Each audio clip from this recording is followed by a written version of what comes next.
Bulletin की शुरुआत श्री राम पर टीएमसी विधायक की विवादित टिप्पणी सामने आई है। बिल्कुल आपको बता दें कि टीएमसी विधायक ने श्री राम भगवान पर विवादित टिप्पणी की है। मदन मित्रा ने भगवान राम को मुसलमान बताया है, जिसके बाद बीजेपी आक्रामक हो गई है। मदन मित्रा की टिप्पणी पर हिंदू धर्म का अपमान, ऐसा बीजेपी का कहना है। तो देखिए, ये बड़ी खबर आ रही है प्रभु श्री राम को लेकर के, किस तरह से टीएमसी के विधायक ने ये विवादित बयान दे दिया है। प्रभु श्री राम को मुसलमान बताया।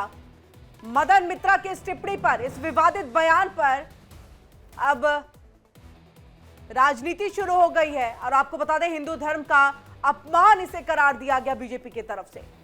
और इसको लेकर के नाराजगी जो है तमाम धर्मगुरुओं की तरफ से, बीजेपी की तरफ से जाहिर की जा रही है। और ऐसे में तुरंत से पलटवार बीजेपी की तरफ से और कहा यह हिंदू धर्म का अपमान।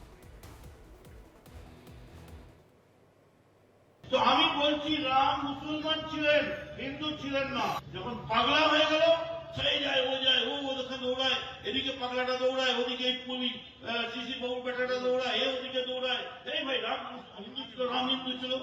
রামের বদলে কি?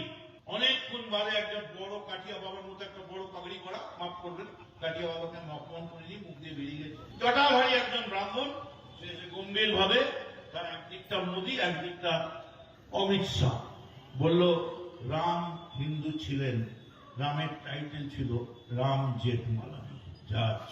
ও লাভলি। আচ্ছা, রামের টাইটেল ছিল রাম জেঠমালানি, এই কোন হিন্দু বিশ্বাস করে না জানে।